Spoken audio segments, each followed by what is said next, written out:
Does happiness make us smarter?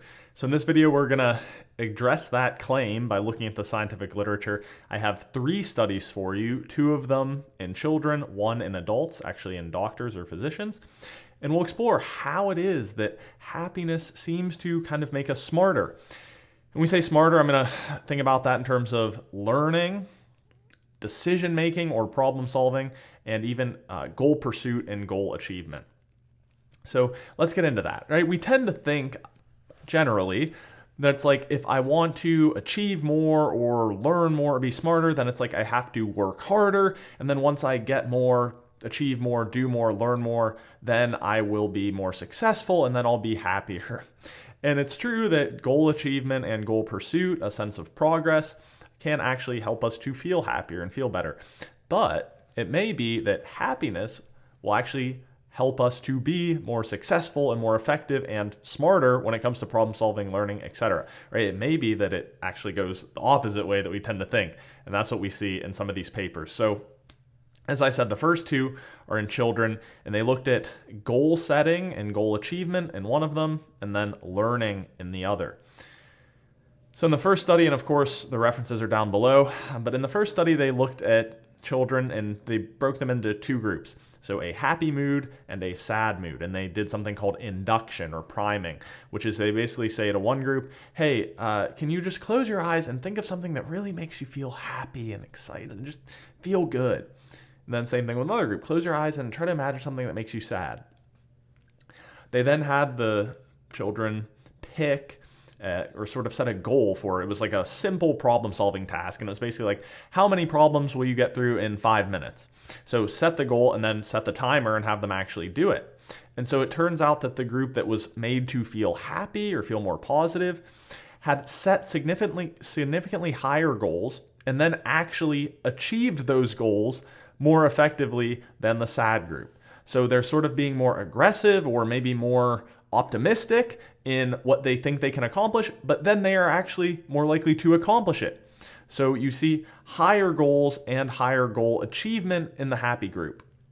Now, in a fairly similar study, also in children, they looked at how this affected learning. And so same thing, except they had happy mood, sad mood, and neutral mood. And fairly similar protocol, but found that children who were in the happy mood had significantly higher learning performance than those in the neutral group. And of course, that was higher than in the sad group. So what we see is when it comes to learning and kind of achieving our goals or setting our goals, being in a happy or positive mood tends to improve performance. And this seems to stand, I think you can extrapolate this out as well. I haven't looked at specific studies on this, but extrapolating out for adults as well. And part of the reason I say that is because of this next study, which did look at adults. Because we don't know many, 8-year-old children who are working as physicians. So in this study, they looked at groups of doctors and they had them in kind of a neutral mood, or they gave them this little gift that would kind of put them in a positive mood.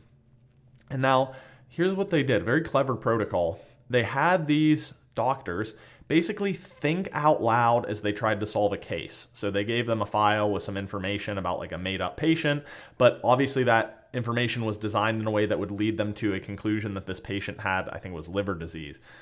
And so the physician would read it and sort of verbally say, oh, because we see this symptom, then I think it might be this. And because of that, I think that. And so they would basically reason through it. And they captured that transcript and they had 2 experts, medical experts, rate the quality of that physician's thinking or problem solving. So they looked at 2 things. How quickly did the physician, he or she, get to the diagnosis? And to what extent did they have anchoring? So now anchoring, not to get too in the weeds here, it's basically a cognitive bias where you think you have the right answer and so you try to justify it and you sort of get stuck in your reasoning. And so oftentimes a lack of anchoring is what's known as flexibility in your problem solving. So you're thinking through all these different scenarios and you don't kind of get stuck on one of them. And it kind of relates to like your clarity of thought, right? If you're free of anchoring or you have limited anchoring, you kind of examine all the options, very quickly iterate through them, and then move towards the right answer. So they rated these transcripts and found that physicians who were in the happy or more positive mood arrived at the correct diagnosis in about half the time. That's right. So they were like twice as fast in getting to the right diagnosis, and they exhibited far less of that kind of anchoring to their previous guesses. And so they had about 3 times the cognitive or intellectual flexibility, as it's called, in their reasoning.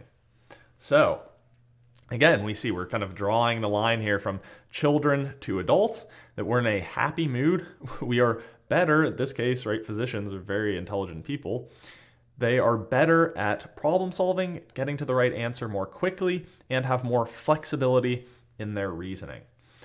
Now, why might this be? Well, this starts to get a little bit more speculative because it gets into some kind of complex research in neuroscience, but typically when we're in a good mood, our brain releases dopamine and serotonin, which can be kind of cognitive performance enhancers. They can increase drive and motivation to kind of seek and think critically and search for that right answer. And they may also help to facilitate kind of neural connections, right? So that we are a bit more creative and a bit more innovative in our solutions. But the bottom line from the research is this, is that when you're in a happy mood or a good mood, you're going to set higher goals and be better at achieving them. You're going to have better performance when it comes to learning, and your problem solving and reasoning are going to be better, all because you're in a good mood. So what is the kind of protocol or implication for that? Well, there are many things you can do to improve your mood, which you can find all over my channel because that's a lot of what I teach. But generally, it's saying that if you're going into any bout of cognitive performance or study or problem solving or working on a project, try to do something that elevates your mood from baseline, right? So that could be something physical, right? Smiling, jumping around, doing something, listening to music. It could be just thinking about a person, a place, a thing that really makes you feel happy. It could be listening to your favorite song or thinking about some jokes, even having a short conversation with someone who you really enjoy being around. All of those things are going to elevate your mood and put you in a more effective state to do whatever it is that you're getting after. So I hope you enjoyed this video on the connection between happiness and performance, or happiness in this case, kind of intellect and cognitive performance.